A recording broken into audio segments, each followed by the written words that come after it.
وآخر دعواهم أن الحمد لله رب العالمين۔ لقمان حکیم جب فوت ہونے لگے نا تو بیٹے نے کہا ابا جان سارا علم ساتھ ہی لے جانا ہے، مجھے کچھ نہیں بتانا۔ کہا بیٹا پھر لکھ لو۔ جی ابا جان لکھوائیں۔ بیٹا پہلی بات یہ ہے کہ گناہ اتنے کرنا جتنی سزا سہنے کی تیرے اندر طاقت ہے۔ دوسری بات، ویسے اگر جی چاہے نا تو گناہ کر لینا، لیکن وہاں جا کے کرنا جہاں اللہ نہ دیکھتا ہو۔ اور اگر مزید خواہش پیدا ہو جائے کہ گناہ کرنا ہی کرنا ہے تو پھر وہاں کرنا جو اللہ کی زمین نہ ہو، کسی اور جگہ جا کے کر لینا۔ کوئی ایسی جگہ ہے؟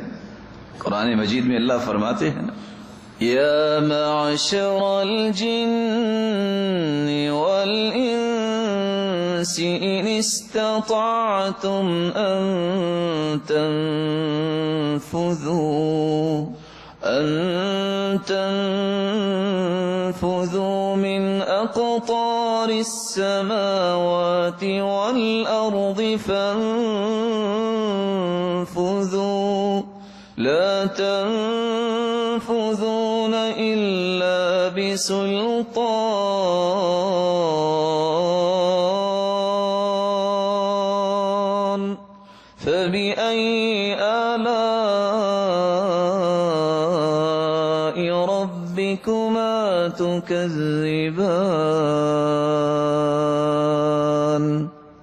انسانوں، جنوں، اگر تمہاری طاقت ہے تو زمین و آسمان سے باہر نکل جاؤ۔ کوئی نکل سکتا ہے؟ کہاں جائے گا؟ پوری کائنات کا بادشاہ کون ہے؟ هو اللہ۔ اس لیے لقمان حکیم کیا کہہ رہا ہے؟ گناہ کی اگر خواہش پیدا ہو جائے تو وہاں کرنا جہاں اللہ نہ دیکھتا ہو۔ آج کل کی نوجوان نسل سمجھتی ہے کہ دروازہ بند کیا ہے، لاک لگا لیا، کون دیکھتا ہے؟ کون دیکھتا ہے؟ علیم بذات الصدور۔ یہ تو تم کچھ کر رہے ہو، کچھ دیکھ رہے ہو تو اللہ تمہیں دیکھتا ہے۔ تمہارے دلوں میں اٹھنے والے جذبات سے بھی واقف ہے تو کون ہے؟ اللہ ہے۔ اور میں اس بات کو سمجھانے کے لیے ایک چھوٹی سی آیت ہے، اتنی مبارک آیت ہے، وہ پیش کرنے سے پہلے ایک چھوٹا سا سوال کروں گا تاکہ بات سمجھ آ جائے کہ ہم کہاں کھڑے ہیں۔ آپ میں سے کس کس کے گھر میں درخت ہے؟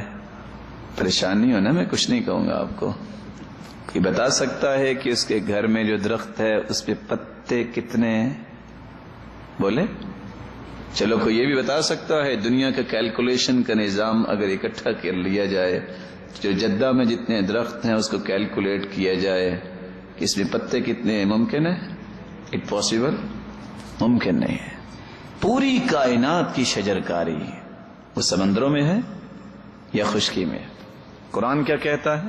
وَمَا تَسْقُطُ مِن وَرَقَةٍ إِلَّا يَعْلَمُهَا۔ ایک پتا بھی کسی درخت سے گرتا ہے یا لگتا ہے، کس کو علم ہے؟ اس رب کے بارے میں یہ ذہن بنا کے انسان گناہ کرتا نا کہ اللہ نہیں دیکھ رہا۔ میں نے چٹکی لگا لی ہے، جو چاہوں چینل کھول سکتا ہوں، جو چاہوں میں سائٹس کھول سکتا ہوں۔ میں ایک مثال دے رہا ہوں، آپ تو ماشاءاللہ نیک لوگ ہیں، امید ہے آپ میں سے تو کوئی ایسا نہیں ہوگا، لیکن ایسے ہی کرتے ہیں نا کہ کون اللہ دیکھ رہا ہے، ہم تو چھپ گئے ہیں۔ لا تخفى علیہ خافیہ، اللہ کے سامنے کوئی چیز مخفی اور خفیہ ہے ہی نہیں۔ اللہ کا علم بہت وسیع ہے۔ اللہ رب العزت ہمیں یقین نصیب فرما دے۔